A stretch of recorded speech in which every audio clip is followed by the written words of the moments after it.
All right, welcome. So it's another Sunday. It's another day here in Seattle, and it's another stream about AI and the weird things that it can do. So I've been having a ton of fun with GPT-2 these last few months, and had a really cool surprise on Friday, right near the end of the day, or maybe it was Thursday. Time is losing all meaning. Uh, when I basically got an IM from somebody I work with saying that, hey, GPT-3 just got announced. So, what we're doing today is I basically want to combine talking a bit more about the GPT-2 stuff that we've already built and that we worked with talking about some GPT-3 stuff, which is brand new. So, let's go ahead and take a look at what GPT-3 dropped. All right, let's just jump on over here to my browser, and here we go. So, basically, the GPT-3 release is this new GitHub repo that they dropped 3 days ago. You can tell right here by the latest commit 3 days ago. Gets useful like that. And basically, this is not the GPT-3 model. So that's the first thing to note here. The GPT-2 model has been released. The GPT-3 model has not. But a whole bunch of the things they did with the GPT-3 model have been released, and so we can start looking at the GPT-3 model.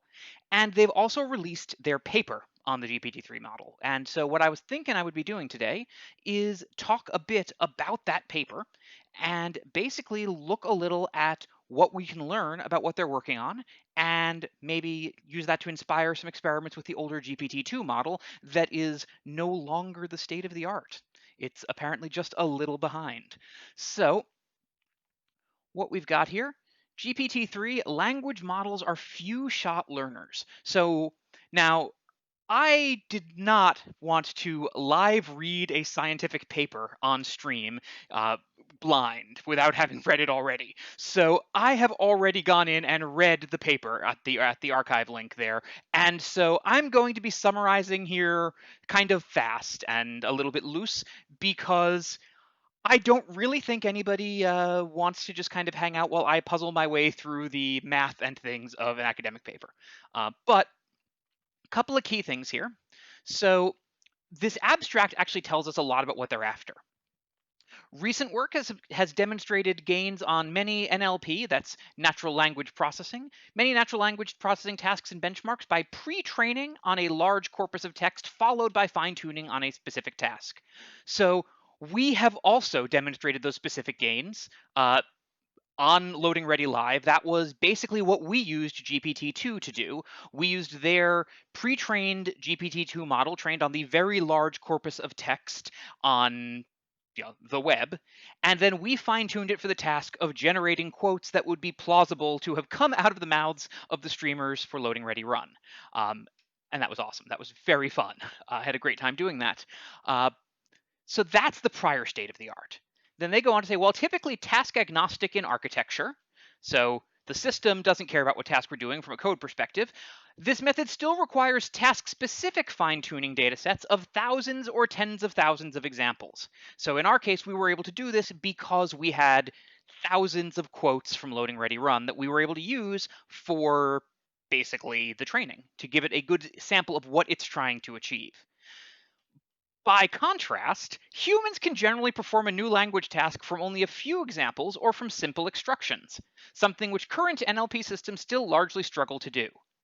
So that's really what they're aiming at here. And that's something that I had never even considered doing. Like this idea of just, hey, what if we told a text generator, here is a question, I want you to do this, now do it for me. And we kind of did that a little when we were playing with like Talk to Transformer, where we gave it a prompt that had a very leading question in it, like the prompt to the prompt that fed into some Harry Potter fanfic, or prompts that suggested they might go into a scientific paper. But what they're saying is, what if we don't give it a prompt that feeds the form of the input? What if we just ask it what to do? Like a human, you can say in natural language to them, what's 73 plus 48? And assuming that they can do the math in their head, they know the question they're being asked and they can give you a correct answer if they aren't me, because I can't do large addition in my head while also streaming. So I'm not going to try. But that's what they're calling zero-shot tasks. So we give it no examples. We describe the task, but then we don't tell it how to carry the task out. We don't show it what an example of the task solved looks like. We just say, here's the task we want you to do, now do it. So they're looking here at zero shot, and they're referring to few shot. And they basically in the paper talk about three classes: zero shot, one shot, and few shot. So their goal here is, rather than giving thousands of examples of what this thing should look like, they want to give at most a couple. And their argument here is pretty interesting. They're basically saying, well, humans can do that. Humans, if you give them no examples, or maybe just one example or two examples, they can pick up real quickly what it is they're being asked to do and then start doing it to the best of their ability. And right now, that's an area that's pretty hard for AI. And so GPT is meant to be a general AI, so it's not supposed to be trained for any particular task. It's only trained for working with text. So its goal is just that by basically predicting text, it wants to predict the meaning underlying that text to some extent. So that's the goal in all this. So let's continue here. Here we show that scaling up language models greatly improves task-agnostic few-shot performance, sometimes even reaching competitiveness with prior state-of-the-art fine-tuning approaches. Translating that, scaling up language models. We made GPT real big, which is part of why it hasn't been released. This model is so much bigger than previous models we've seen. All right. Then the other thing we see here, it greatly improves task-agnostic few-shot performance. The idea here is that they want to train it once, train it really big, and then use it for many tasks. Train it not for the task in particular, but then try throwing different tasks at this enormously trained model. Sometimes even reaching competitiveness with prior state-of-the-art fine-tuning approaches. So this is interesting. This basically means that in some tasks, this model, this general thing trained on just a huge corpus of data with no particular direction to it, is as good as a model, a smaller model that had been fine-tuned in specific for that one problem. And that's pretty cool, because obviously a model that's more general is, well, more general. You can use it for more things. And also the cost of training it can be done once across a great many things. So training a model this size is ludicrously expensive from a computational perspective. You're doing, I don't even know the scale of runs that you're doing. So, but we do know it's something they talk about in the paper, is actually the extent to which the economics of running the computation for this long and the impact in terms of like power consumption and what it costs to train the model is something that they are considering. So specifically, we trained GPT-3, an autoregressive language model with 175 billion parameters, 10 times more than any previous non-sparse language model, and test its performance in the few-shot setting. GPT-3 is really big, and we're going to test how it does at various tasks that aren't what we specifically taught it to do, but that we're only going to give it a couple examples of. For all tasks, GPT-3 is applied without any gradient updates or fine-tuning, with tasks and few-shot demonstrations specified purely via text interaction with the model. So this is kind of the heart of what they're doing new with GPT-3. So what we did last week and what we talked about with to generate the loading ready run quotes, we fine-tuned the model. And what that actually does is, instead of just saying, hey, give us this data, we actually went and created a new model from the old model that was targeted at this specific task. So we basically went in and did another round of teaching on it with a very particular goal. And in our case, that goal was first to generate loading ready run quotes, or later on stream, we also generated Pokemon with it. And for those goals, we saw that even with a small amount of fine tuning, we were very quickly able to get it to generate very plausible stuff that was not the original training data. So they're doing something different here. They're saying, we are not going to provide it any new training. And so we are just going to ask it the question and show it a couple of examples. And without giving it any training or chance to update itself, we're going to see how it does. Oh, wow, that context from Kyvex, that is amazing there. Yeah, a human brain has about 86 billion neurons. This thing has 175 billion parameters, so there is a lot of flexibility in here. I mean, even sort of setting aside the fact that parameters, of course, not directly comparable to a neuron, that is amazing from a sense of scale. That is, yeah, huge. So for this new task they're doing, GPT-3 achieves strong performance on many natural language processing datasets, including translation, answering, and close tasks. We're going to need to look at the paper to find out what a close task is. That's close with a Z. As well as several tasks that require on-the-fly reasoning or domain adaptation, such as unscrambling words, using a novel word in a sentence, or performing 3-digit arithmetic. Now, note this is an AI that was trained on text, not math, but we're going to have it add up numbers. At the same time, we also identify some data sets where GPT-3's few-shot learning still struggles, as well as some data sets where GPT-3 faces methodological issues related to training on large web corpora. Okay, so that sentence. I mean, the first one, okay, there's some things that GPT-3 still isn't good at. We're going to talk about them in the paper. But the second half of that, methodological issues related to training on large web corpora. So I'm going to, give the spoiler on that one before we jump into that. The training set is so large and AI research is conducted publicly enough that many of the task sets that they are looking at that are being evaluated turned out to have been swept up in the web crawls that were used to generate some of GPT-3's data. And that problem was caught too late for this version of GPT-3. So they had to do some various things to try to account for the effects of that. But basically, because it's being trained on this very large data set, they actually got crosstalk with some of the evaluations that are being used to the problems. It's kind of like having shown it the test ahead of time. And admittedly, given the enormous amount of stuff that it's seen, this is not as problematic as showing a smaller model a large. Words are hard. See, even humans generate language. This is not as hard as big a problem as showing a smaller model a set of the things they'll be evaluated on, because the smaller model, each input has a much larger impact on the output. And this is still each input, even the inputs that are cloned in the output, are a tiny fraction of the output, but it's there. Exactly. I think, yeah, Kaibeck summarized it. The proportion of the testing data is smaller in the overall corpus. Adding invariant product spaces in log base n, and I'm thoroughly impressed. Oh, getting it to do that? Yeah, that would be impressive.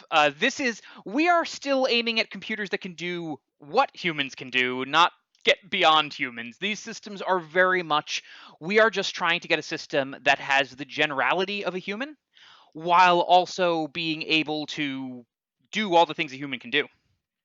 Because obviously, one of the cool things about a human is you can just ask them to do something, show them how to do it once or twice, and for many tasks, they can just do that. Now, obviously, some of these, fancier math tasks, humans require more than, say, a few-shot training. We need an opportunity to update how we think based on it. As children, we all learn our addition tables and our multiplication tables and all of that. We actually have to get that data encoded. A brief digression, actually, during my academic years when I was a grad student, one of the labs near mine, one of its projects was working on building an AI that could count, which, okay, teaching a computer to count, not that fancy, right? I mean, seriously. But the goal was they wanted a system that would count comparably to a child who is just learning to count, which means, one, not always getting it right, two, making the same errors in roughly the same proportion as a child in the learning process as it goes through its learning process. And it was a really interesting model because they basically had a bunch of data from taking children, asking them to count at various sort of developmental stages, at various points in their childhood, and looking at the types of errors they make. For example, jumping from one number to a similar number, going out of sequence, having only subsets of the sequence, and then catching another number and then sequencing from there. It was really interesting. Now, obviously, the goal of this project is not to get a computer that can count because we have those. We have a 5-function calculator. We can build computers that count really easily if we want them to count reliably. The goal of the function was by putting together the pieces of a system that would make the same errors, we could make some guesses about how our brains were doing it, about what in our minds might be causing those classes of errors and how humans learn. So, basically building a model that would behave according to how we ourselves behave, and then, in that way, kind of validating the model. Oh, wow. Yeah. So I'm going to, before I say go too far, I see some awesome math in chat, and I'm going to put my usual disclaimer. So, hey, I'm Jason. If you haven't met me, I'm a programmer. I'm a longtime software development engineer. And one of the cool things about me is I'm bad at math. I'm really bad at math. I failed calculus many times. So at least the math parts that have numbers, not really my thing. So one of the fun things for me about this is exploring a lot of these very math heavy domains like AI through the lens and the fact that actually I am thoroughly mediocre at the stuff myself. And yeah, I get computers to do it for me. So just for awareness, feel free to talk about math in chat. I may not follow. I am not entirely sure what an odd Euler totient is, for example, but that's fine. That's learning. That's awesome stuff.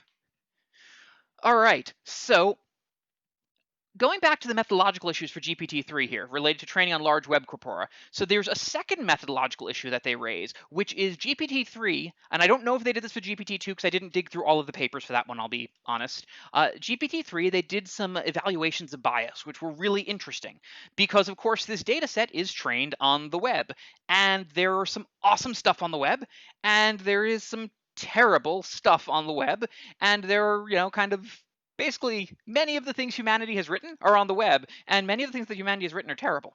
So they wanted to evaluate how much implicit bias was in GPT's assumptions of facts. If you ask it certain questions, are its answers going to be biased? And the answer is, spoilers, yes. Yes, they are, sometimes badly. But they call that out. They have some documentation of what types of biases were observed. And we'll talk about that. We'll look at the paper. And then finally, they find that GPT-3 can generate samples of news articles which humans have difficulty distinguishing from articles written by humans. And their methodology on this was pretty good. And we discuss broader societal impacts of this finding in GPT-3 in general. So this is kind of a huge thing. GPT-3 is capable of generating moderately long form text that is not distinguishable, at greater than chance by a human. Yeah, this is very much the newsroom Turing test, and this has real societal implications right now. I mean, obviously, we are all very aware that there are a great many things going on in the world right now, and disinformation is being discussed in a great many spectrums. And so one of the big things here is that we are quite aware that GPT-3 can be used to generate entirely by AI synthetic text that pushes some objective. So that's something that they talk a bit about their threat modeling on that and about their assessment of the risks and impact of that. But it's really interesting, and it's not going to go away. The technology is only getting better, so we are going to need to be aware of this stuff. And that's part of why I'm doing this. Is I'm learning this because I want to be more aware of how this AI works, how this content basically can be generated, and if we can start to learn how to tell it apart from what humans write. As with any system where you're trying to distinguish things, there is that notion of kind of the evolutionary arms race. We talked last stream about the GAN class of AIs, Generative Adversarial Networks. And broadly, the whole idea behind the GANs, they are all of the things that you're seeing that generate very real-looking photographs, generate these incredibly realistic, paintings and things, or like can transform the style of one image into the style of another image. These are all being done with generative adversarial networks. And at an extremely high-level simplification, a generative adversarial network is actually two separate neural nets. or two separate machine learning classifiers. One of them is trying to generate new things that are in a category, and the other one is trying to distinguish real things from things that were generated by the other one. And they are being trained in response to each other. So basically, the one that's trying to generate things is penalized for not understanding for not fooling the one that is trying to learn the difference, and the one that is trying not to be fooled is penalized for getting fooled by the other AI. So they move back and forth in sync. Um, and through this method, we get really interesting results. We are kind of also in a similar adversarial arms race with systems like this one. In this case, the detector is humans, and it's human sophistication about what AI is capable of, human sophistication about what types of messages have to be written by another human versus could be coming from some type of an AI system. And the AI systems are, of course, the researchers are intending to create these AI systems to make them better enough to fool more humans, and not necessarily maliciously fool. I mean, the uh, the entire evolution of computer graphics in the movies is wanting to fool people. And if you go look at early special effects from, like, some of the earliest films, these things are completely laughable to a modern audience. We can absolutely see through them to what they are, but they were capable of getting through the suspension of disbelief of people in that era because there was no reason to have developed the techniques to see through them. There's no reason to have kind of an adversarial belief of, wait, there are tells that this image is faked. So that process of increasing sophistication is kind of the process of really artifice versus the attempt to determine what is real anywhere. All right, so enough of the GPT abstract. So I've basically got two things on my computer today. One of them is this GPT paper, and the other one is this, which is this is my laptop. Well, actually, this is my laptop's window onto an EC2 box.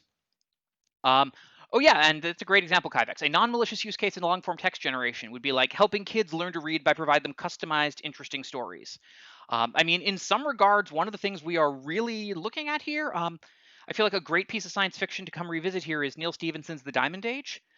And also, this is reminding me I really need to play Zachtronics Eliza, which is a game about a human who is basically being asked to act as the interface for a system like this, taking the things that an AI has decided are the most appropriate things to say, but being the one to communicate them, so that because human nuance and the human ability to emote are lagging behind the decision-making capabilities of the AI. Haven't played it, but it's a very interesting topic and one that I think we are only coming into right now.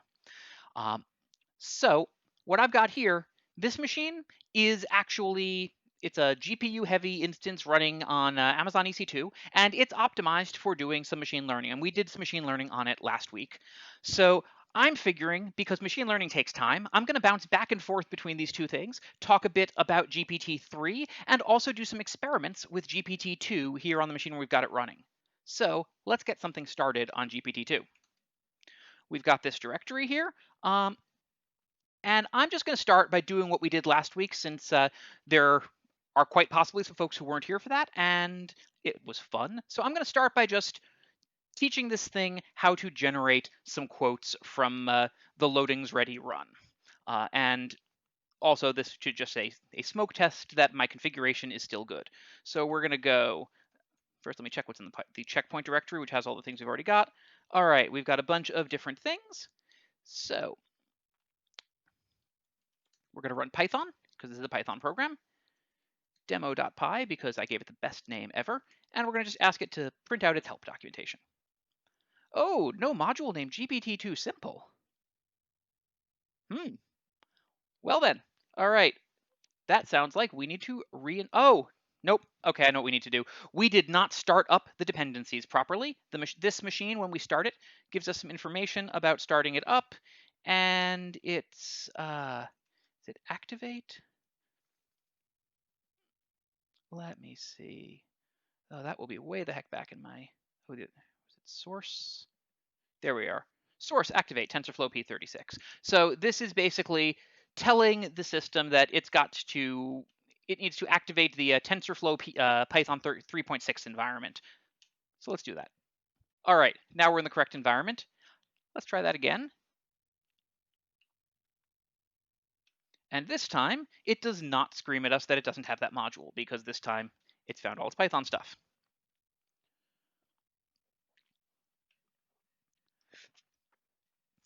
Actually, you know what? What we're going to try here, let's try something that's a little bit different than last week. So I'm going to point out we've got this model name parameter, 124M. So that is the small GPT-2 model. And we used that last time because it gave us good enough results. But there are 3 GPT-2 models at least.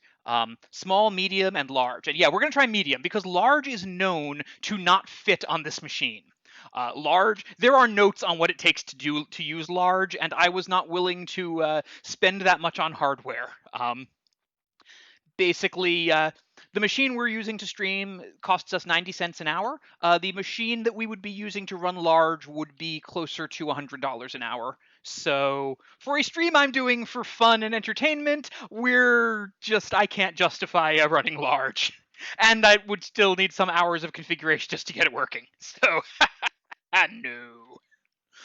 All right, so let's go find out what the key name of the GPT-2 model is. So let's go ahead and bring up my Chrome window here, and let's find out GPT-2 model names. We're going to try medium, but I need to find out what the key number is for medium. There are 4 GPT-2 models. Here we are, the true names and sizes of the 4 GPT-2 models from the issues on the GPT-2 repo. Aha. I see. Small is either 117 or 124. Medium is 345 or 355. Ah, right. This was the bit where they have some numbers. Here we go. These are the models. So apparently there are 1, 2, 3, 4, 5, 6 GPT models we could grab. I am going to go try grabbing 355, which I believe is the second of the medium models, the correctly released one. So, yep, the number of hyperparameters. Aha, they renamed it when they found the error of how many they have. So, yes. All right. So we're going to go ahead and try that. Python demo.py. So we're going to, turn on auto download because we're going to need to get this model. Download. Auto download. We're going to be fine tuning using the loading ready run data. We are going to set the model name to 355 million. We are going to set the run name to LRR-355M. We're going to tell it to do, let's say like 400 rounds of training. Steps 400. We're going to tell it to sample every 50 so that we get some data to look at as we go. And we are going to also 400, sample every 50, output file, LRR355M.1.csv. This thing generates CSV files of the stuff it generates. So then the input file, we just need inputs/lir quotes. All right, hopefully I have done everything correctly. Let's find out. Here we go. Kicking off, downloading the model. All right, so while this downloads the model, let us go back. We're going to go back to Chrome because this will be a little bit. So here we go. This is the actual paper from the GPT-3 release. So again, GPT-3 the model itself hasn't been released, so we can't play with it, but the paper is here. Oh, whoops. Something went splody. So before we jump back to this, let's go ahead, jump back to just the code, and we are going to take a look at what happened. Key error quotes. So hang on, did I not? We're already up to date. Okay. There's no quotes key in that row quote. Okay. Let's just go ahead and less the input file. Look at the header. Aha, the header calls it quote, and the code called it quotes. I could have sworn it was the other way when we tried to play with this last time. Okay, well, that's fine. Since I don't know why the code thinks it's named quotes, we are just going to update that. That's why we have a parameter for setting what it looks at for that column. I just need to scroll back and find out what that parameter is named. That parameter is called the quote column. Okay. Quote column, and it should be quote, not quotes. So now, if we tell it how to do that correctly, this time it won't need to go download it. This time it pulled the quotes in, organized them by their sources, and it's begun the fine-tuning. All right. Yeah, I did make an update on it last time. I thought I fixed this bug, and because I saw this exact same bug last time, and I thought I fixed it. So this is why live coding. Live coding is fun and exciting. All right. So while that thing does its stuff here, we're going to go back. So this is the paper, and we've already talked through the abstract a little, but I'm basically going to kind of scroll through here to some key points. I'm not going to try to go through everything, obviously, and I'm also going to kind of jump around since keeping it big enough to be at all readable on the stream means that it's not easy to have a ton of it on the screen at once. So, couple of things here. This is kind of the key thing we're looking at. A major limitation of the approach is that while the architecture is task agnostic, you still need a task-specific data set and task-specific fine-tuning with thousands of records to hundreds of thousands of records to achieve the task. So it's kind of, yes, we can get a little bit better, but we only end up getting a little bit better in terms of the reducing the cost to bring a new task up. I was able to generate these quotes because there is a very deep loading ready run database. If I wanted to generate quotes for a smaller database or for a smaller thing, I would have some trouble because there aren't enough examples of what we're looking for. So, and they call that out here. It's very difficult to collect large supervised training data sets, especially when you have to do it for each new task. And the other thing that they note here, this is kind of interesting, the potential to exploit spurious correlations in training data grows with the expressiveness of the model and the narrowness of the training distribution.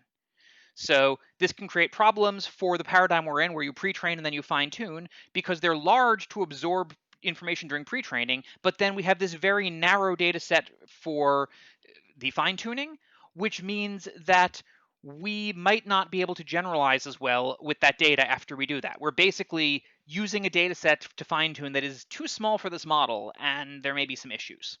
There is evidence that suggests the generalization achieved under this paradigm can be poor because the model is overly specific to the training distribution and does not generalize well outside it. So broadly, we're trying to build an AI that can do things in general. I mean, that's really what a lot of this research comes down to. So the last thing here, which I really appreciate here, is humans do not require large supervised data sets to learn most language tasks. A brief directive in natural language, like, please tell me if this sentence describes something happy or something sad, or at most a tiny numbers of demonstrations, here are 2 examples of people acting brave, please give a 3rd example of bravery, are often enough to get a human to perform a new task to at least a reasonable degree of competence. So aside from pointing out a conceptual limitation in our current techniques, this adaptability has some practical advantages. It lets humans seamlessly mix together between many tasks and skills, and we want that fluidity. I mean, this is kind of key. For example, performing addition during a lengthy dialogue. Like, this is something that we actually do all the time. If you start to look at a human discussion and break it up into tasks, that we jump between tasks. We evaluate things, we classify them, we plan, we describe past events. We jump between tasks just super flexibly. And even irrespective of the fact that we have some amount of intentionality, a system that is capable of following along with something like that and performing the tasks that are called on for it while maintaining the context between these things is powerful. If you consider a system like the Echo or the Google Home or any of these devices that the voice assistant devices, um, they are really, really bad with antecedent pronouns. This idea of, okay, what year was, a hypothetical example here, what year was Marilyn Monroe born? You'll get an answer. But then if you immediately follow up with, how many years ago was that? That's a hard question. And that's an easy hard question. I mean, it is really unambiguous what we're looking for, because to a human, it's really clear. We've just asked for a year, and now we want to know how many years ago was that, i.e., do subtraction between the current year and that year, and get me a difference. So, yeah, exactly. The conversation of planning dinner, as Kyvex has talked about, what you want to eat, when is dinner, how long the cooking process takes, there's time map, there's statements about preference, there's implicit things like taking into account latent knowledge. A conversation of planning dinner might bring into fact that if I'm going to say, oh, and my friend Dave is coming over, that is going to be relevant in the sense that, oh, well, I might know, okay, Dave has this food allergy, and we never need to talk about that means we don't cook this food. It just, okay, that data has become latent. That's all kinds of useful information. And we swim in this sea of implied information. Uh, our AIs are terrible at it. Our AIs are so terrible at it. If I was confident that I could get you to hear it, I would see actually how this Echo on the desk with me does at that task. But I'll leave that for another time. Uh, so what they're looking at here is they're talking about a couple of different ways that have been approached with that, but then what they're looking here is zero shot transfer. I'm gonna kind of skip this, skipping some stuff. All right, so actually, yeah, here we go. The technique that they're describing here is this one. In recent years, the capacity of transformer language models has increased substantially, and transformer, the T in GPT is transformer. They've increased from 100 million parameters to 300 million parameters, 1.5 billion parameters, 8 billion, 11 billion, 17 billion, and each increase has brought improvements in text synthesis and downstream NLP tasks. And there is evidence that suggesting that log loss, which correlates well with these downstream tasks, follows a smooth trend of improvement with scale. Now, I don't know the details about what that means, but broadly, the high level that we can take away from this is we are seeing strong evidence that as transformer models grow in size, they are growing in expressiveness, and we are still not at a point of diminishing returns on that. And so we are still seeing quality metrics that tend to correlate well with doing better at the tasks we give it. So, since in-context learning involves absorbing many skills and tasks within the parameters of the model, it's plausible that in-context learning abilities might show similarly strong gains with scale. That's basically the GPT-3 theory. Well, okay, we've got these in-context learning things we want to try. We've seen that other things do better when we make transformer models ludicrously huge. What if we try them on a ludicrously huge transformer model? What if we do? Let's. All right, so that's what they're doing, and they evaluate it on a bunch of different tasks. So there's also, then they talk about data contamination, because of course, as we get into these larger tasks, the problem of is the data we're using to evaluate this in the training data comes up.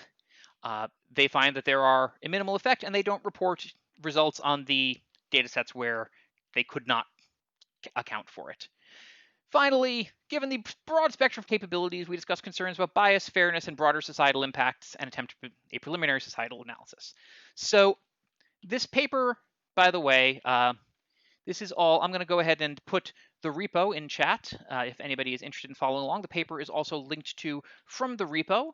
And I think we also have our bot knows about all of these links as well. Let's see if that works. Hey, there we go. So we're trying some new experiments in streaming where we have a bot to help us. So there's the info if you want to play along at home with all of the stuff going on here that we're looking at. This is the same paper I'm currently looking up here. So I'm going to go ahead and skip through a bunch of the explanation of terms. But here we go. This is a great example. Now, in traditional fine tuning, which is what we've been doing, we repeatedly update the model's gradients, which is basically the weightings of the model, with a corpus of example tasks. So we tell it that sea otter translates to loutre de mer, which my accent I'm sure is atrocious, but peppermint is menthe poivrée plus giraffe. Okay, I do have to say their test data set listed here is clearly biased for adorability. Sea otter, peppermint, and plush giraffe. You go, team. And then they ask it, cheese goes to, and they ask the model to fill it in. So that's how fine tuning works, and that's what we've been doing with the LRR quote generation. We fed it basically every quote in the database, and actually we should have some data now that we can take a look at here. So I'm going to go jump back to that, and if we take a look here, after 100 rounds, we are starting to get some quotes. I'll note here, I'm not necessarily going to read many of these because there is all kinds of interesting stuff in the LRR quote database and also in GPT, and so not all of it is stream friendly. But you can put us in a box of cheese, which sounds like something that might get said by somebody being funny on the internet, which is one of the key things that we're looking at here. Just that's really, we're trying to get a teach GPT to perform a very ill-defined task. We're trying to teach it to be funny. And we're trying to teach it in particular a particular type of non sequitur-ish humor, which is useful in that slightly Dadaist humor is going to be easier to achieve because it relies on some of the same transgressions of norms and expectations that the bot can't help doing. So there are reasons that we like this, but there is still some benefit here. You'll also see here, since we have this thing doing it in blocks, it did not generate a quote. When we asked this thing to generate quotes, it generated everything from here through to here, down at the bottom. And the reason for that is this thing is built to generate large contextual amounts of content. We also have fed it files of quotes after quotes in a row.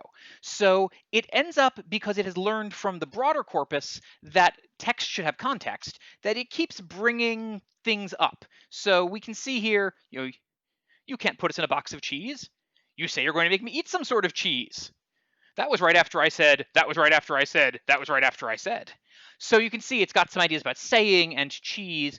A lot of the concepts kind of repeat within the space of one of these output blocks.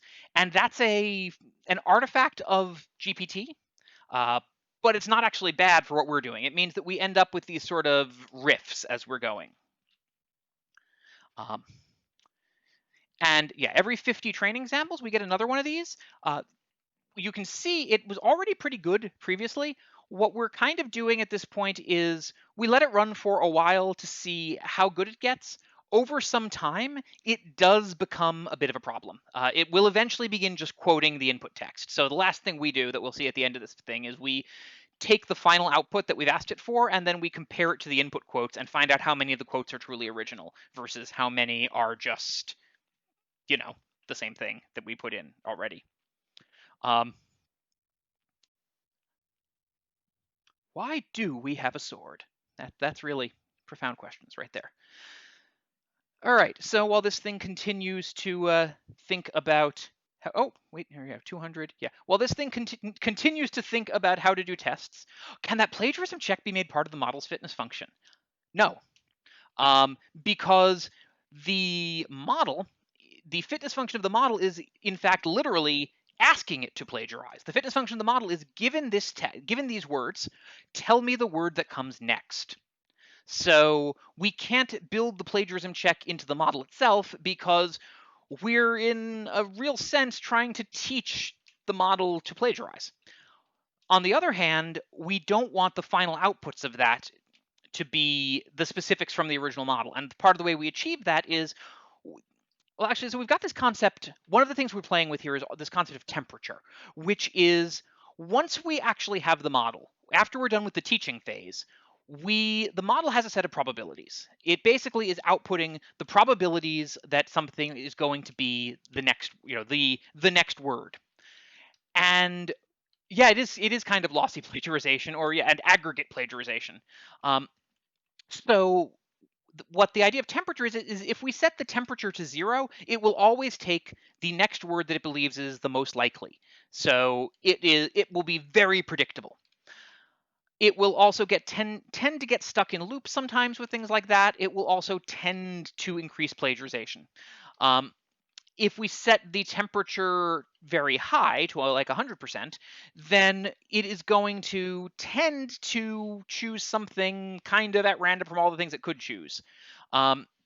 Yes, simulated annealing also uses it. There are a number of the generative steps of these machine learning functions use temperature on the output. I mean, heck, even a simple Markov chain can use temperature to figure out where it is. It's basically how far down the probability set it goes looking when it is generating content. And so we play with that a little.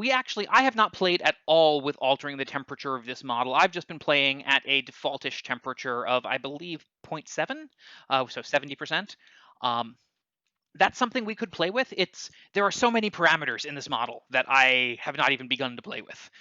So that's part of why I'm going to be streaming this on Sundays for a bit, because there's a whole bunch of this model to play with, and I want to play with it. But today, instead of doing experiments with the model, I really wanted to dig into GPT-3 because it's brand new and it's just come out, and I wanted to understand it. So while we wait for this to give us some more things here, we'll have another one in just a couple seconds, and then we can jump on back to GPT-3.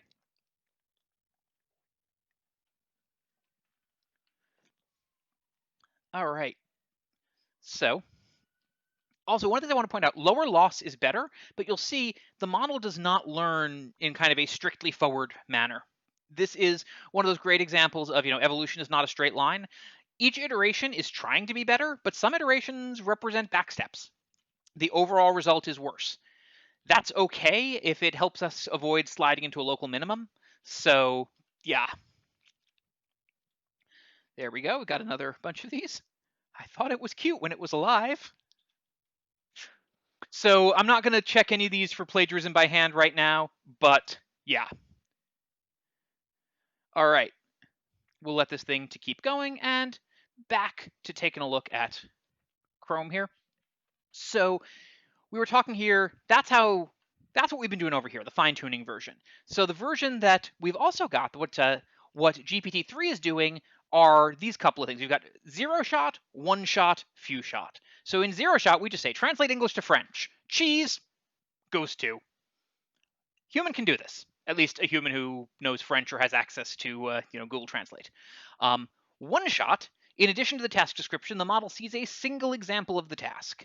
And again, this is provided as input to the model, not as training. So we don't teach the model once, do a round of go ahead and update yourself based on this training. We just say, literally, translate English to French. It's as though we actually hand it to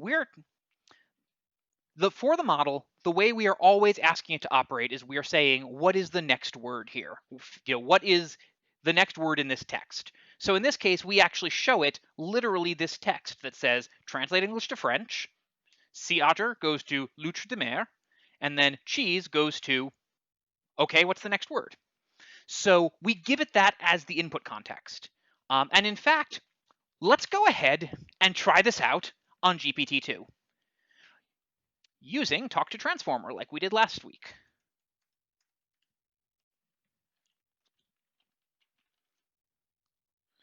So Talk to Transformer here is basically, this is a website that also uses GPT-2, and it just lets you provide the prompt, and then it will perform follow-up on it. And so we really care about the final word from the follow-up here. So let's go ahead over to here. We're going to tell it translate English to French.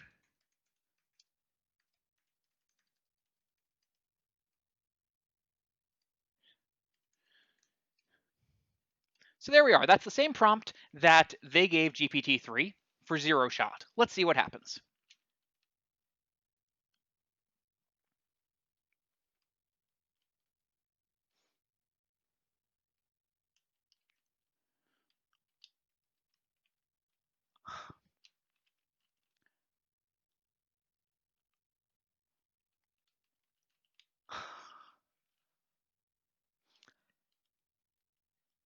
I'm definitely puzzled.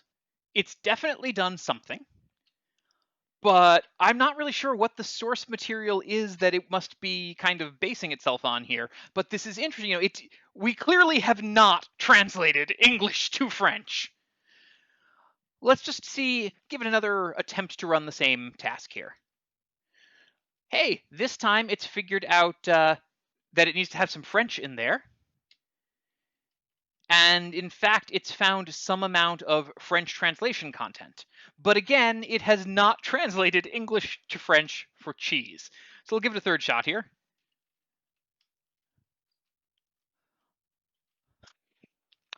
And we've got the web. The web has shown up in our attempts at translation. So, okay, zero-shot translation with GPT-2 did not work out well. Not our pizza. But this is a plastic container, not an actual pizza. All right, let's go ahead and maybe give it a little bit more context, and let's see if that helps GPT-2. So the canonical context here is we need to tell it what a sea otter is. And I'm going to check my spelling on loutre de mer. I would copy paste this, except that's actually a graphic. All right, so we are now going to attempt to translate English to French. Let's see how it does this time. Okay, well, it thinks the cheese is étoffé de mozzarella, but seriously, to be honest, it doesn't understand it. And then it has a bibliography on sea otters for us.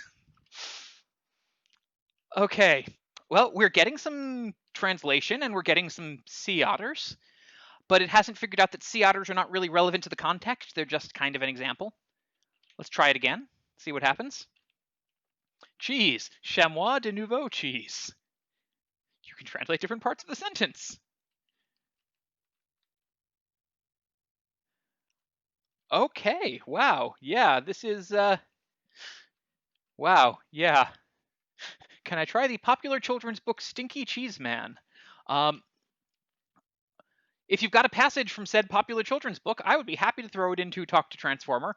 I'm going to give this a few more things to translate, though, and see if maybe this is one shot. I'm going to see what happens if we go up to few shot and see if we can get anything even remotely good out of this. So we have peppermint is menthe poivré. Poivré.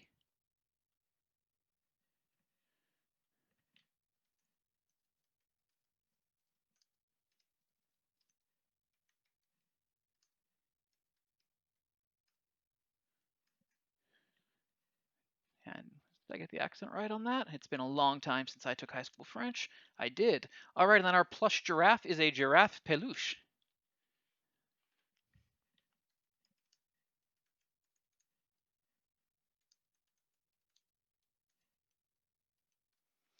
Okay, it's got 3 examples now. Hopefully it can figure out how to translate English to French. I mean, come on, how hard can this be?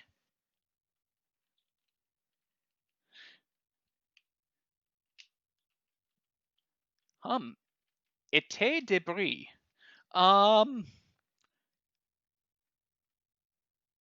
Okay, we are now at the point where we need to bring up a second website, one that is not using AI, to figure out whether we have translated English to French. Google Translate French to English.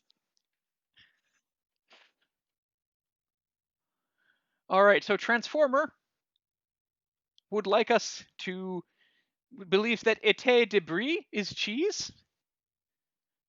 It's brie summer, which is not a Not a pop hit. It's a brie some. No, no. Okay, but what is pot de ci?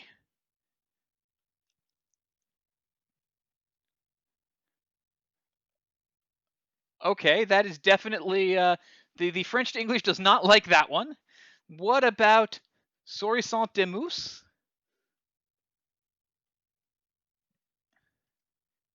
Smiling foam. I don't think that's sour cream.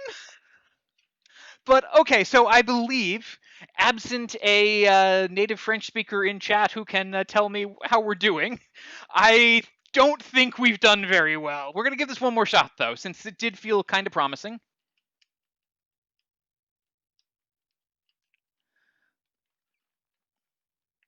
Um, Salmon shaped like a copy? But so things it has figured out, though. You'll notice that it is now pretty reliably getting the thing to other thing formulation. Each of our lines is showing one of these little arrows on it. Come on.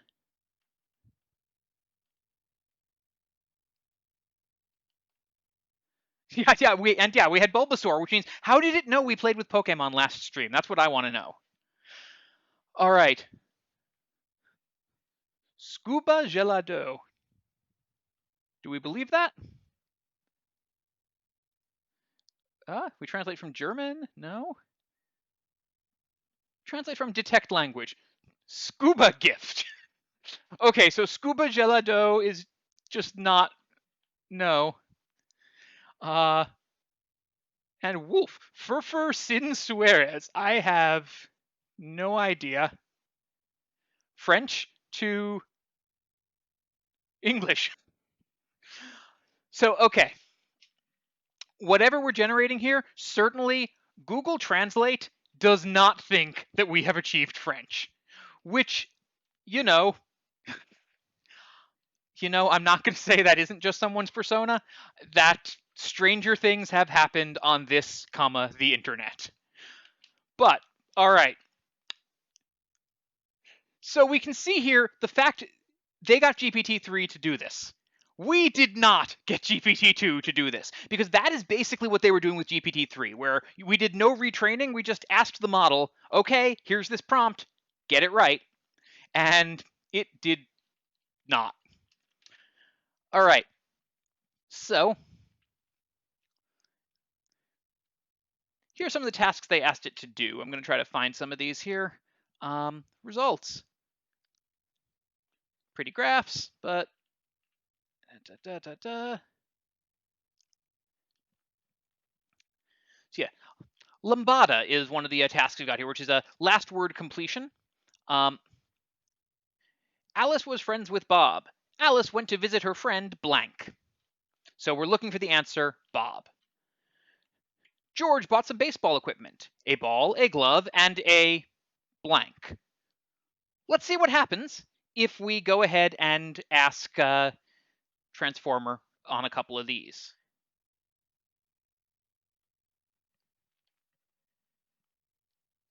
Oops. Computer.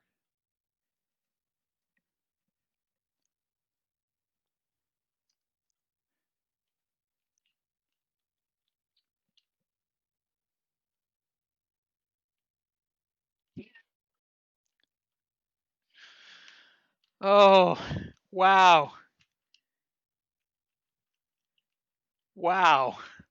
That went places. Alice was friends with Bob. Alice went to visit her friend IRL, Alex, at Chicago's Ravinia Music Festival. This little trip got her kicked out of the festival for 3 days for a drug violation. During that time, Alice saw the fight between Alice, and if Alex becomes her teammate, she will get her back at the festival.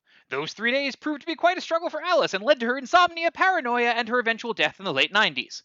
Okay, I finally convinced you. Good friend Anderson, the beat behind Alice, a new girlfriend, available November 15th from Echo Books. Click on the image below to buy the book at your local bookstore or online. Also, like and subscribe and push that button. Wow, I'm really impressed at this bit where it went straight into like full on publicity mode. But it did not find the correct completion for the sentence. All right, let's try again.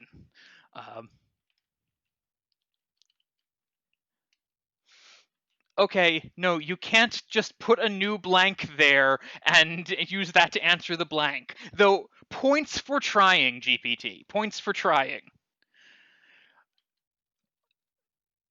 Also, wow, we've got a case study here?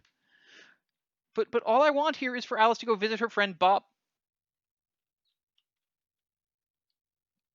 Okay, this is at least, we've at least got a story here that this is at least coherent and references Bob, and it doesn't know that we're looking for just one word.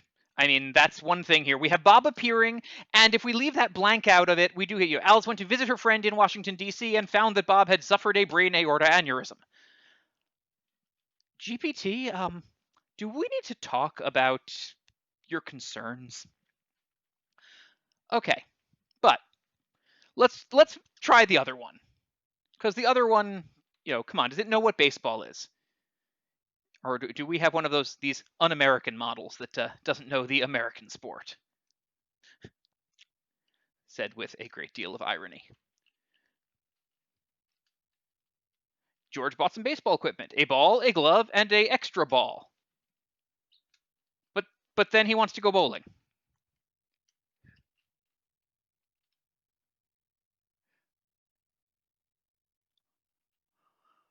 Well, we've got this story about Ted who really does not want to let George go bowling or play baseball because he wants George to be bowling.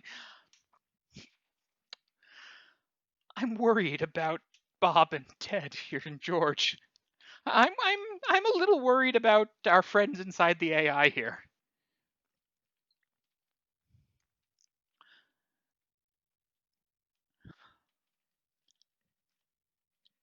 George bought some baseball equipment, a ball, a glove, and an iPhone, and began looking for a training camp in Hawaii. He found one on the island of Oahu, and was soon given permission to live there with 1 month's notice. My dad lived a tight budget, he says. Okay, so we can see here GPT-2 not very good at this stuff. GPT-3 actually was reasonably good at this. GPT-3 achieved 86.4% accuracy on this, which pretty remarkable. And that's okay. This is in the few shot setting. We just tried it in the one shots or in the 0 shot setting, where we gave it the blank and then gave it nothing else. We will probably need a test set contamination identified the significant minority of the Lambda dataset appears to be present in the training data. So this is one of the things we were talking about, where some of this data set is out on the web because papers like this discuss some of the examples in the Lambda data set, and then papers like this end up being swept up in the training data for AI models. The Hella Swag dataset involves picking the best ending to a story or set of instructions. We don't have any examples here to play with, but I've just got to point out that Hella Swag is quite a name for a dataset. Then the Story Close dataset, closed book question answering, translation.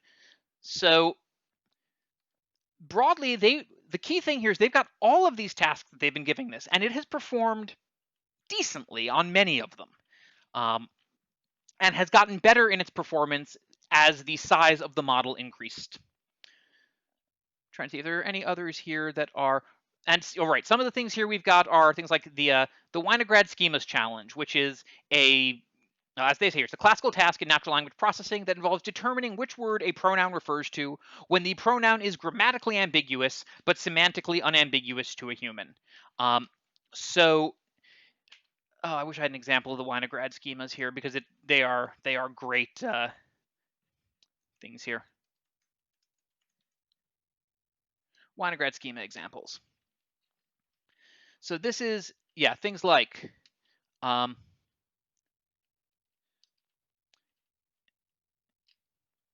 well-known example by Terry Winograd.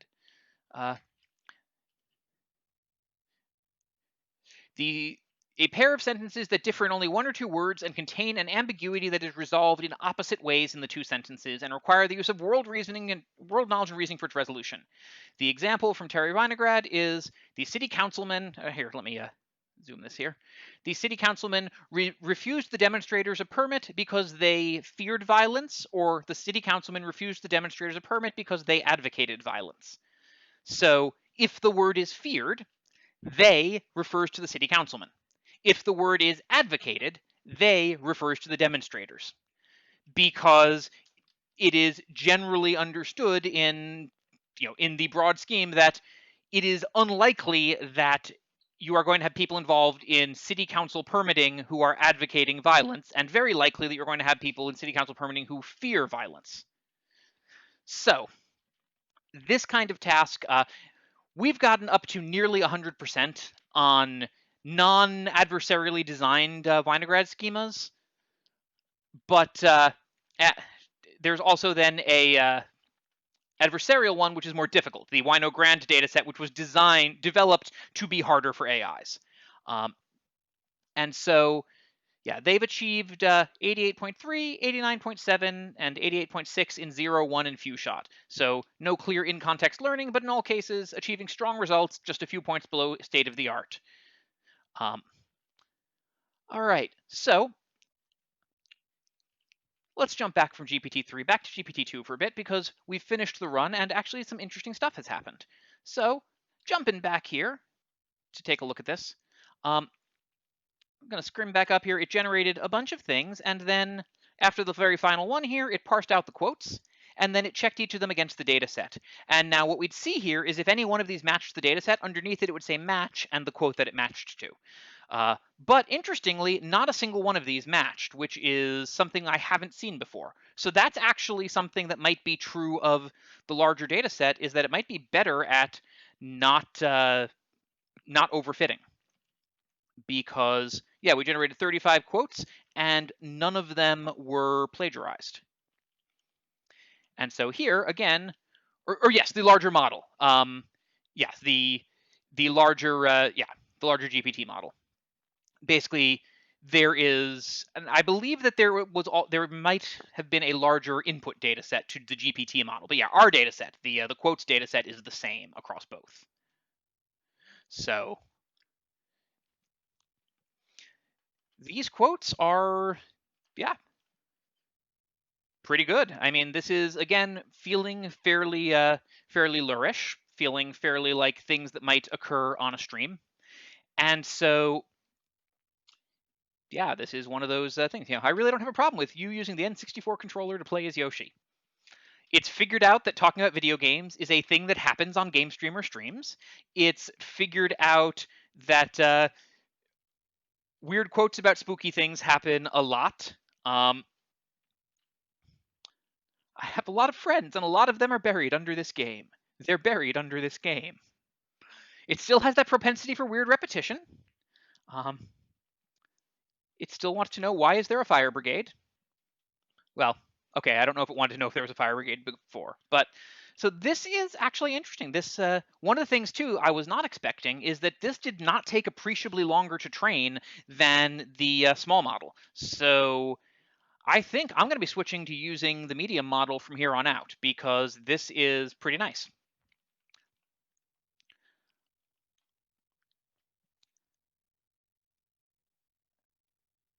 So, yeah, how is this different from nothing? And again, context is something that it lacks in. This is a very pleasant surprise, and it's just as bad as the one we were expecting. So that kind of sharp, not semantic whiplash, but sort of, what's the word I'm looking for? Sentiment whiplash, going from, very pleasant and just as bad.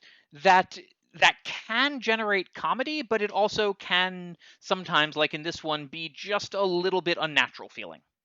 I feel like I'm reading a script from hell. I am a little bit surprised that one isn't plagiarism. So one of the things I've been meaning to do, and I think this might be a great time to try it, is make some updates to the code that will do a new thing, that will basically allow me to have the code generate on only the quotes from one of the particular streamers. So that feels to me like something that might be, broadly doable around here. So that's going to involve editing the code. So here's the code. This is the thing that does the stuff. And let's go ahead. It does a whole bunch, takes a whole bunch of arguments. We can skip most of those, though we're going to need to teach it a new argument here. We're going to need to teach it to use just one of the attributed sources. And so let's give it an option here.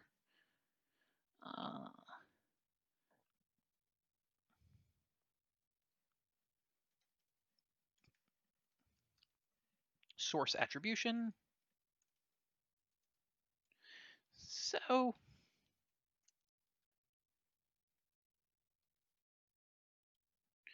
use only quotes from this source. Option equals default to none, because by default we're just going to use quotes from any old source. And now we will have to make some small changes to the code for this to work. So it's time for live coding. All right, because right now we go read through the quotes file and we generate the temporary input file that we're actually going to use to train the model at the same time. And that's just not going to work because we need to basically only put some items in there. Which I suppose that would work right now. That would work okay. So let's do that. I'll clean this up later. Let's add a comment here.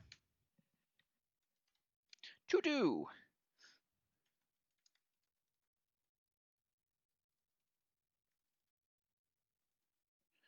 Later, we'll break this to a parse phase and a write phase, but for right now, what we're just going to do here is we're going to write that header, and then for row in quote reader, if row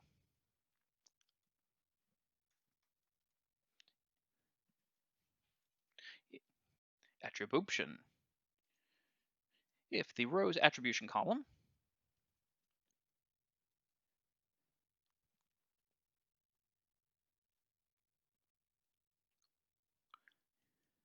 and so what is the thing here? The new model here is source attribution. So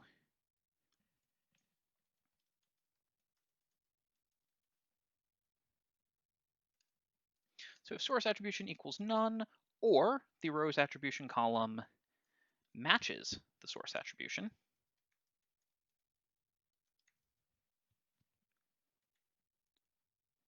then we're going to add it to there.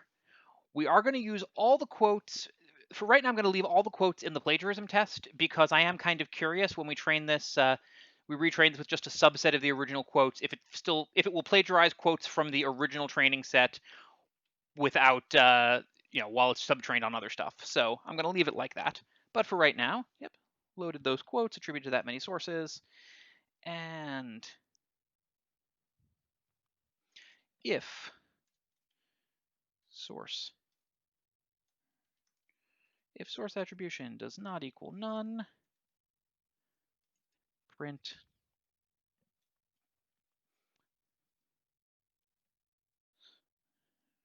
however many quotes by the source dot format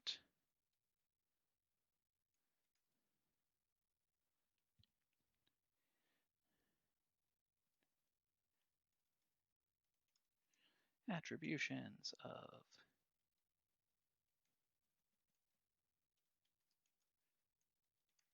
source attribution, comma.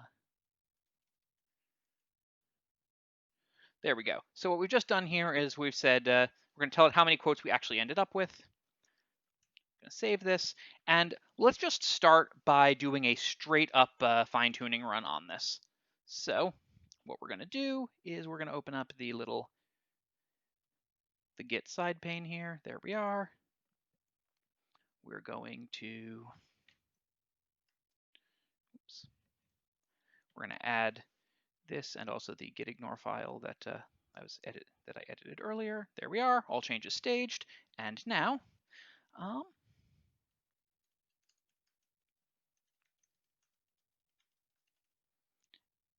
add the single attribution flag, Command Enter, boom. All right. And we're going to go ahead and push that, which it's thinking about. Yes, it's okay to periodically run git fetch to find out if you're out of date. Great. All right. Now, if we jump back over to here, we're going to git pull. We've got the new code. And now, if we go ahead and ask Python to run with help, we will see that we have written invalid Python because I apparently do not always remember what language I'm writing in. Python uses or, doesn't it? So I'm just going to go ahead and vim demo.py and check whether this fixes it.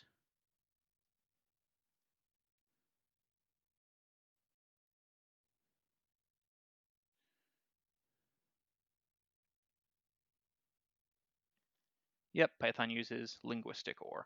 Okay, so now let's go ahead and let's build IanBot, because I remember that Ian had enough quotes in there that we can probably use it. So we're going to go ahead and do a few things here. We're going to change the run name to, well, first we're going to do the output file can be ian.1.csv. These things are all the same. We're going to call this run Ian 355 million, and the quotes are the same, but we need to add one more argument to this thing, which will be source attribution Ian. Let's see what happens. 797 quotes by Ian, which matches the count from the thing. So now we are just using those 797 Ian quotes to try to train the system. We think, we hope. We'll probably know pretty soon. All right, so while that goes ahead and does that, actually, I'm going to, before we go too much further, I'm going to cancel that. Hey, there's our keyboard interrupt.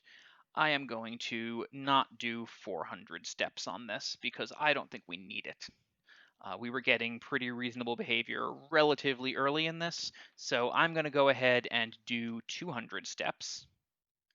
And I'm going to continue to have it sample every 50. And then I am also going to have it generate a larger number of quotes at the end, which, there we go, n samples, or that's how many batches of generation to run. So we're going to turn up n samples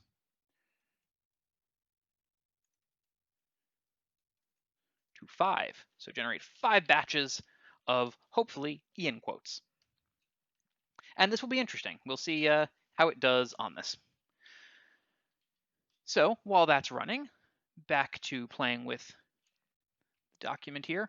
So one of the other test sets they ran here is some of these common sense reasoning sets that basically involve some amount of physical or scientific reasoning. This is fairly interesting. These are basically trying to probe how much of a model of the world is implicit in this AI's ability to answer questions. Does it answer things that make sense? And let me see if I can find some examples of this from in here. There's a number of those. Okay, no, the examples weren't in this section. So one of the examples that I recall seeing, it's somewhere in this paper, was, will cheese melt in the refrigerator? Which requires some amount of knowledge of the world, but also broadly requires a sense of what is the temperature in a refrigerator generally like? What are the temperatures at which cheese will melt? And broadly, do things generally melt in a refrigerator that would not melt at room temperature? So that's kind of an interesting sort of question. It's does it have a common sense model of physics? In a lot of these cases, we're looking to get a model that is somewhat comparable to what a human would do. So I'm going to skip over all of these charts and things.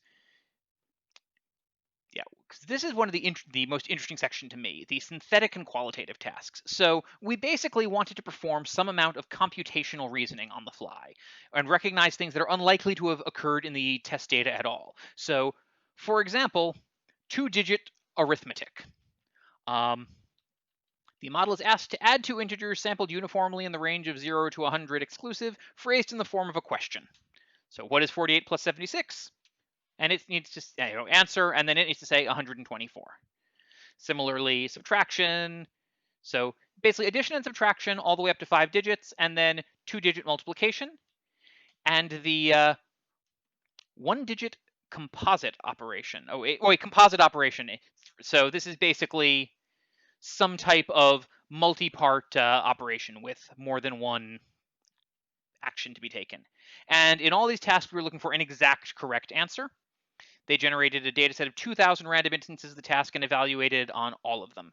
And so a couple of interesting things. First of all, two-digit addition on the largest model got up to nearly 100%, as did two-digit subtraction, which is interesting because, again, one of the things they checked is, well, does it actually have examples of all of these problems in the training set? And no. So there is some amount of generalization to small mathematical problems that has come out of this text processing AI. And that's unbelievable. I mean, that's just weird. You can see the bigger the model gets, it really needed some of that size to get up there, though. It was, for most of the tasks, it did not perform particularly well for a while. All of this stuff down below the 20 line. So that's interesting on its own. Then, similarly, word scrambling, it basically, with some various rearrangements of words, they tested the ability to identify what word it would be. So random insertion of a letter in the word, reversing the word, etc. Cycling the letters, or just doing some anagramming. So that was really interesting.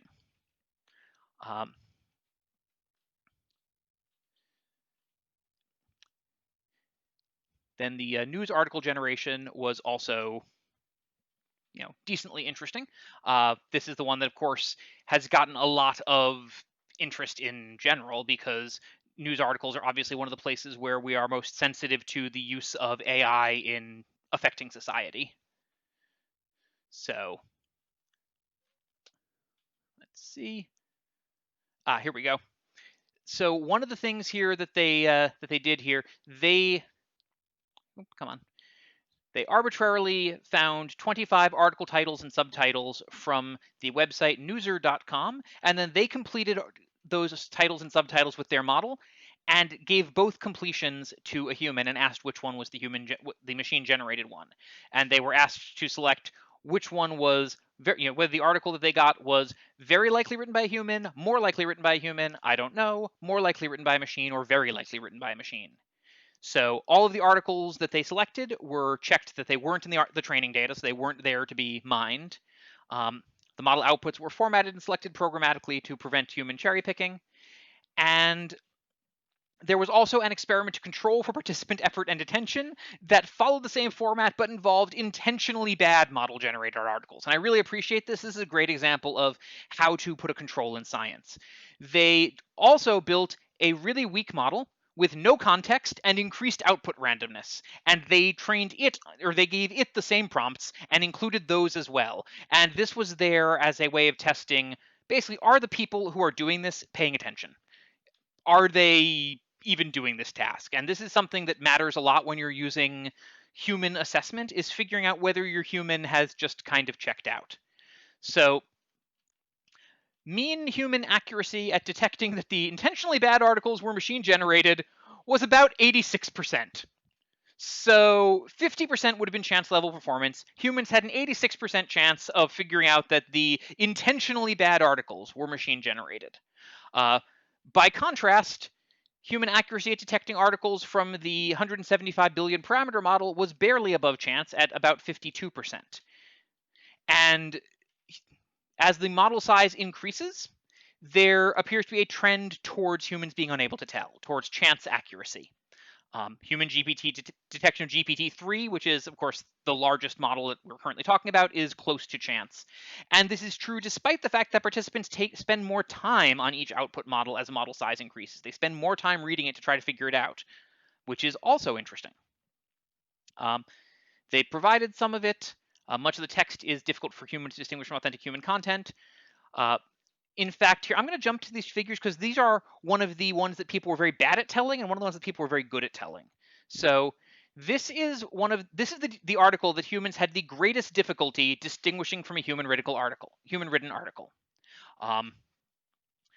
And it is in fact a fairly, like, if you look at it, it is a pretty good looking article. It feels very human-y. I mean, for lack of a better term. After 2 days of intense debate, the United Methodist Church has agreed to a historic split, one that is expected to end in the creation of a new denomination, one that will be theologically and socially conservative, according to the Washington Post. I mean, that feels like the lead line of a real article. Now, if we jump down from this to the next one, this is the one that people were best at telling. So people had 12% accuracy on this one. On the other hand, people had 61% accuracy on this one. Stars Tuck's promise draws Megyn Kelly's sarcasm.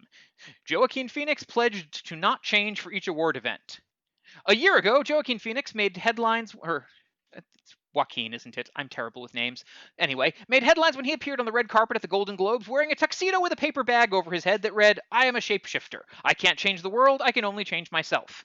It was a promise not to change to fit into the Hollywood mold. I think that's a really special thing, to not change yourself. I think it's a really special thing to say, this is what's inside of me, I'm proud of it, and I'm not going to be ashamed because of the way that someone else thinks I should be. Now it's the Oscars, and Phoenix is at it again. But this time, his publicist is saying he'll be wearing a tux no matter what. So apparently, machines are better at articles about things that are of large societal import, and worse at articles about how humans behave, which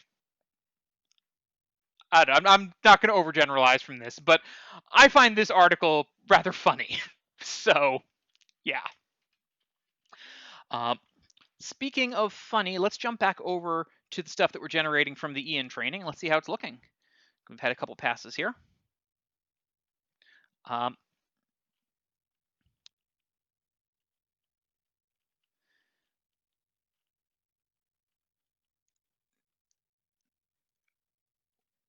There's, the content is already, this was at sample 100, and yeah, we've got some reasonably plausible stuff here.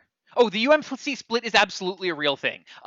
The article is the only thing that's fiction. The only thing about the UMC split that was given to the AI, and actually let me clarify that here. The portions of this that are in light gray are the portions from a real article. United Methodists agree to historic split. Those who oppose gay marriage will form their own denomination.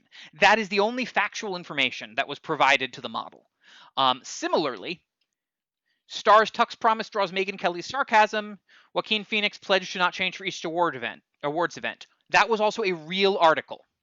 So that was how they basically evaluated these, is they showed some humans then the article that was actually written, that had been headlined that, and they showed other people this.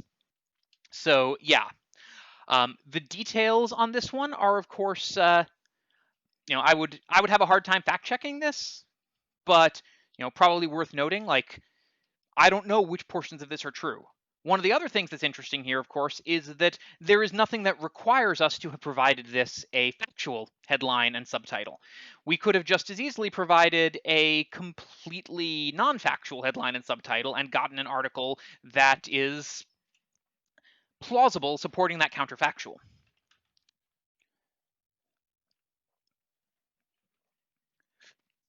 Now, there are obvious political implications of this, and I'm not even going to begin to go into them because we could spend this entire stream on that. But this does really increase the degree to which there's a question when you look at news from a site you're not familiar with, whether not now it's not even whether that news is written by someone with an agenda, but is that news even written by someone? We at this point, that's an open question. So yeah, I'm going to let the other model just kind of keep trucking along there. It should be at a point where we can look at it fairly soon and see how it's done at generating things. But one of the things I think that has been interesting is we seem to be getting significantly better non-plagiarism out of the larger model today. So that's something, again, I think we're seeing in our little microcosm of moving from one of the small GPT-2s to the mid-sized GPT-2, the same thing that they're talking about at the large scale of moving from GPT-2 to GPT-3. As you increase the size of these models, you dramatically increase their power. And that's something that also carries, computational costs, because these larger models can't be run on even now the relatively mundane specialized hardware that it takes to run one of the previous models, but they're not impossible to get the hardware to run either. This isn't, it isn't like these require deeply exotic systems. It just requires a more notable investment to get the model trained the first time. And one of the things that they talk about in the paper further down is that once these models are trained, running them, like using the output from them, does not require the same computational power that building the model did. And particularly for GPT-3, which these these subtasks are being performed with no fine tuning. Fine tuning is a type of training, which means you need to be capable of training the model in order to fine tune it. These subtasks of providing inputs, that's not fine tuning. There's no training going on there. So you can run that on any hardware that's capable of generating predictions from the model. And that's interesting. That reduces the barrier to entry. So where were we here? Ah, yeah, this footnote 6 is just, I feel like, worth calling out here. If a model consistently produces texts that are more impressive than human articles, it is possible that human performance on this task would drop below 50%. Indeed, many individual participants scored below 50% on this task. Yeah. So there's a whole bunch of additional samples here in the paper too. Like this paper is a heck of a read, even if you just skim through it for the examples and the sort of textual figures. So then there's this task, which they give kids a lot when they're learning language. This is using a new word in a sentence. So this is a few shot. We provided plain. So this is the original prompt and completion, and then for subsequent examples, they did this. And this, my understanding is that this used a version of interaction with the model where they can provide a prompt to the model responds, and they can provide another, and the context continues between those responses. I don't fully understand how that works, but the set of these pairs can basically be thought of as the context for the later ones. So say, a watpu is a small furry animal native to Tanzania. An example of a sentence that uses the word watpu is, we were traveling in Africa and we saw these very cute watpus. Okay, so if that's our example, now, to do a fardoddle means to jump up and down really fast. An example of a sentence that uses the word fardoddle is, one day when I was playing tag with my little sister, she got really excited and she started doing these crazy fardoddles. Okay, that's really contextually appropriate. And yeah, if we look at this this last one here, yeah, that last one conjugates a verb irregularly. To screeg something is to swing a sword at it. An example of a sentence that uses the word screeg is, we screeged at each other for several minutes, and then we went outside and ate ice cream. So it added that H as part of the conjugation. That is fascinating. And that's the kind of thing, this is actually, these tests, that's one of the ways that they're commonly used in humans, is to evaluate the understanding of linguistic patterns, to see how they do things like conjugate words, and how people, how word acquisition is going. But this is really interesting. And of course, again, nothing task specific is provided for this. All right. So Another interesting task for, just as a place for AI, this is grammar correction, sort of large-scale grammar correction. Poor English output, I eated the purple berries. Good English output, I ate the purple berries. And so does this a couple of times, and we give it a poor English output. I'd be more than happy to work with you in another project, and it corrects it to, I'd be more than happy to work with you on another project. Please provide me with a brief description of the design you're looking for, and that would be nice if you could share some examples or projects you have done before. So interestingly here, it corrected that'd to that would, but the real correction it needs to do would be to correct it to it'd. So it made a valid transformation, but not the correct transformation. It did figure out that the patient was died to the patient died. Oh, also corrected did to done. You're right, I missed the did there. So it made a partial correction.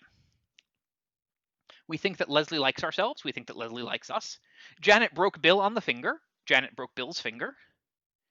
Mary arranged for, in St. Louis, John to rent a house cheap. Mary arranged for John to rent a house in St. Louis. We've lost a little bit of information here, but it has become more grammatically correct. So this is, again, an interesting space. One of the things that I personally find fascinating is the space of AI as cognitive prosthetic, the idea that as a human, you can use an AI to improve your thought process, or basically, the way that we currently use systems to support us in tasks. And this is something where a system like this is a very different shape of grammar correction than we're familiar with. Like, this is much more holistic than it's like a calculator but for other fields. Exactly. It's a tool that people can use. And one of the things that's interesting about this is, instead of it being built on a set of rules, it's an intuitive correction. Now, this has the problem, as that much AI does, of being very difficult to observe. We do not have a really strong ability to get in here and figure out why it does what it does. If it makes a bad correction, we can't really figure out why it made that bad correction.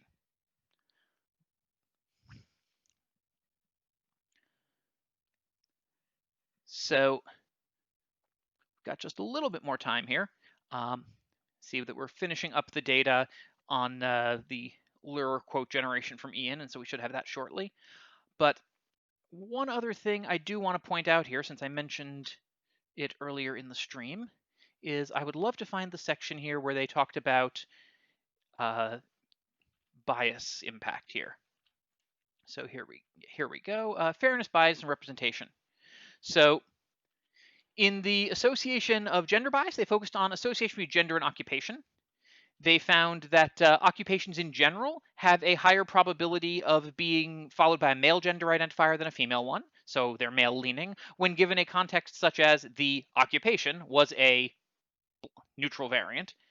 And 83% of the 388 occupations were more likely to be followed by a male identifier.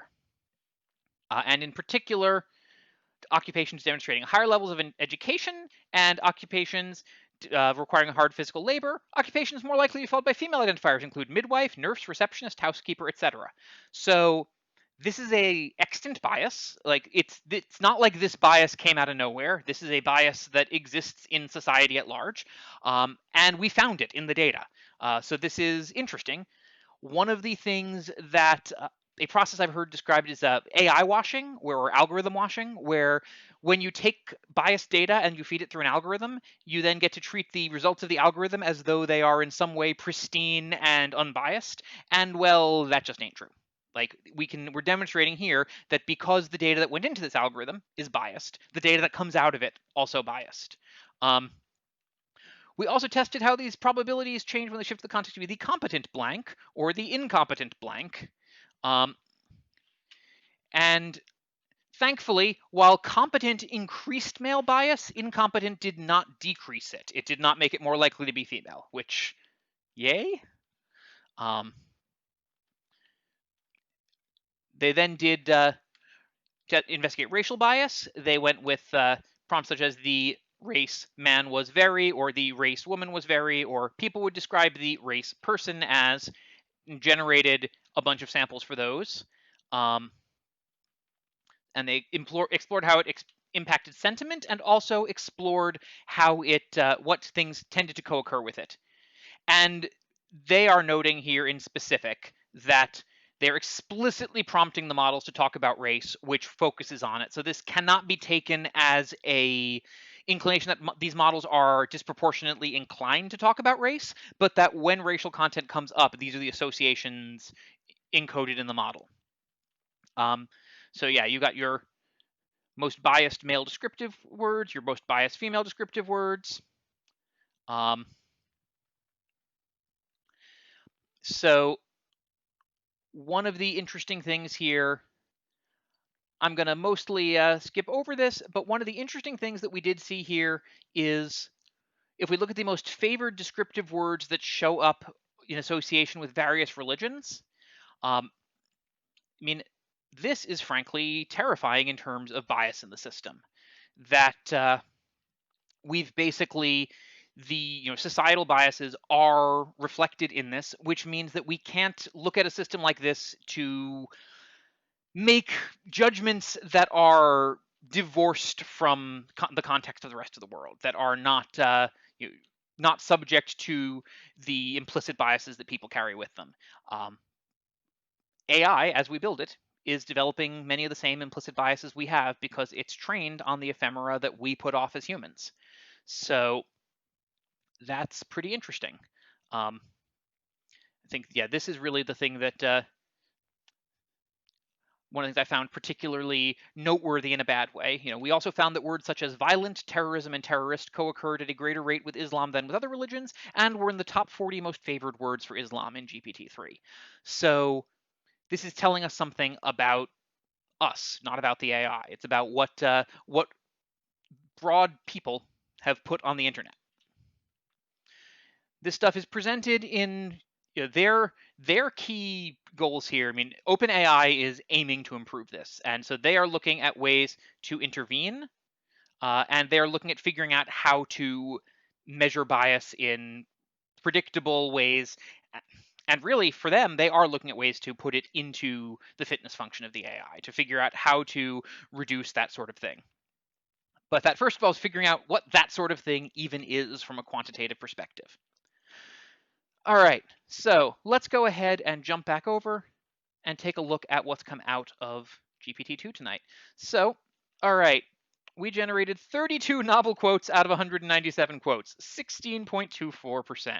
So we plagiarized a lot tonight. So one of the questions that I want to find out is whether this stuff we plagiarized was predominantly Ian's quotes. Well, actually, it must have been, because we didn't feed it any of the other quotes, so I'm not going to worry about that so much. But, so here, we get occasional things like, I am a zombie and I am alive. The hardest thing about being a zombie is not letting go. Those are new, but it's good that I already have a car inside me. That's new, but we didn't get very many new ones. So that's kind of interesting. Let's see. Yeah, I mean, just a lot of these are, yeah. And you can see here, it's not even that we did have a notably smaller training set. So one of the things that's interesting is with this notably smaller training set, we did not, we overtrained pretty rapidly. Oh my God, I think I might be the king of Singapore. And it occasionally adds things to quotes, like it decided to improve the "yes, I guess we should buy the thrill cam" with resigned voice notation. Oh, no, sorry, wait, it stripped the resigned voice notation off it. So nope, it doesn't improve it, it just disproves it. Also, I'm seeing the same quotes appear multiple times here because, again, small data. And we have an entire screen full of being honored to touch your heat sinks.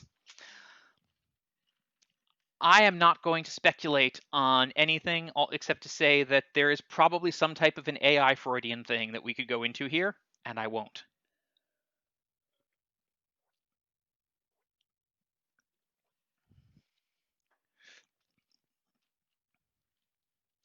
But then occasionally we do get interesting things like this, which does have the context that Heather is someone that Ian is regularly talking to.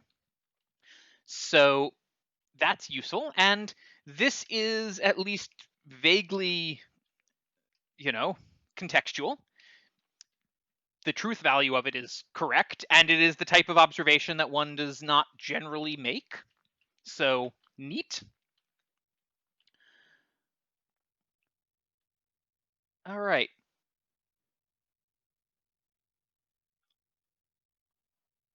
I am kind of impressed at that one, I gotta say.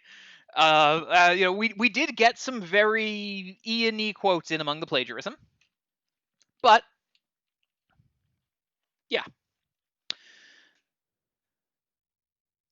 So I think one of the things that we will want to do if we're going to train some more with the Ian data set is how many runs did we say we gave that one? We let that thing run for 200 steps. 200 steps is clearly too many on a data set that size. So I'm just going to see if we throw that thing.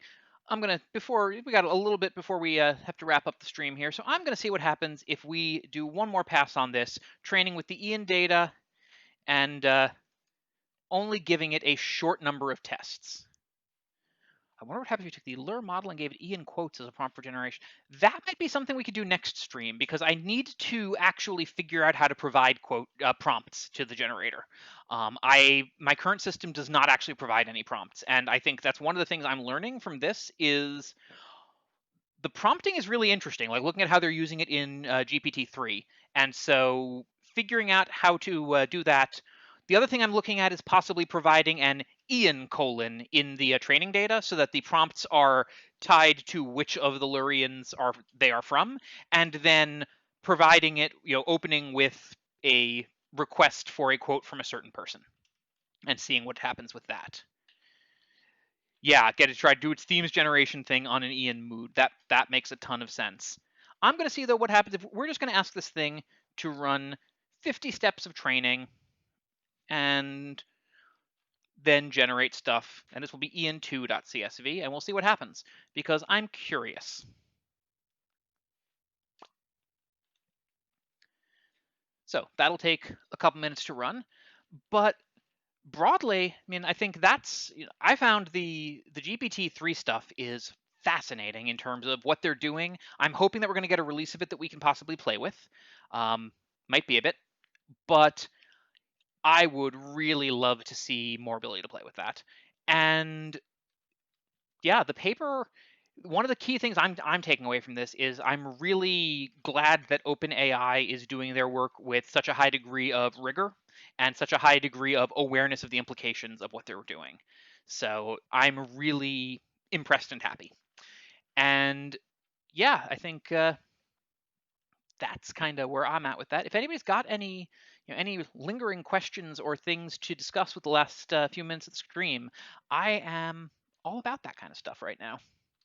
Because what we've got here, we're going to let the model actually figure some things out, and then see if we can maybe get some better data out of a smaller number of rounds.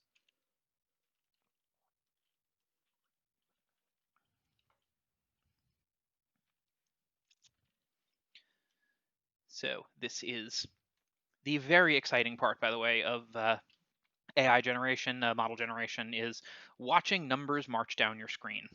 It's prime, but not prime numbers. So just that kind of thing. Also, for anybody who's interested, I'm probably going to do this again on Tuesday evening, because I feel like streaming a bit more than I've been streaming. So come back, tell your friends to come back, tell your enemies to be somewhere else. I don't know, because this is what I'm playing with for the next while. GPT's neat, and I'm having fun with it. All right, so we should have some results shortly. We're already halfway through this training set.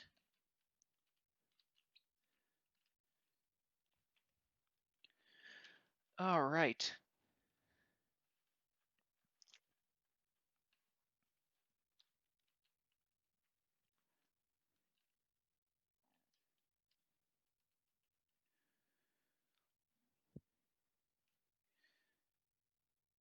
some point I would really love to find out what that second number means there, the one after the training round number that isn't labeled, because it does seem to be monotonically increasing, but it doesn't have an indication of what it means. It's just being output by the trainer.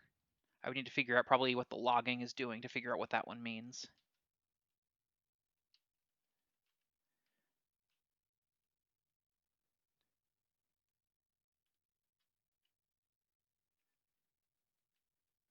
All right.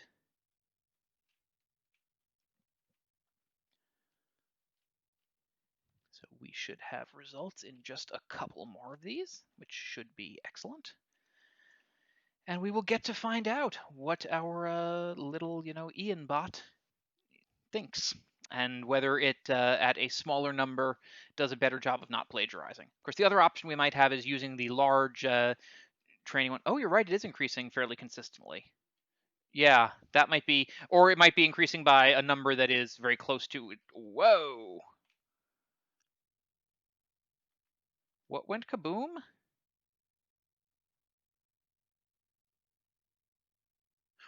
Oh, no space left on device. It tried to save the model, and we have run out of hard drive on my EC2 instance. Oops. Okay, so we mentioned the 355 model was big. Apparently, I have not been paying attention to how many gigabytes of this computer I have been eating as I work. Okay. Wow. Well, so we are not going to get a new training off of this right now. We'll have to play with this some more in the future. Uh, but that's fine. That's why we do this. That's why we play with this. So I think I may take some time on Tuesday working on infrastructure to make slightly more persistent storage around so that I don't need to worry quite so much at getting data on and off of these machines, and figure out how I have some shared storage between my various attempts at running this data. But till then, I think this is probably a decent place to wrap things up. So again, thanks so much for being here. Thanks for watching. Thanks for commenting and being involved in the conversation. If you're checking this out in the VODs, thanks for watching the VODs. Hopefully you found it interesting, and I'll be here on Sundays and probably also Tuesdays. Till the next time, hope you have a great time and stay curious, keep learning all these cool things, and I will go ahead and see you all.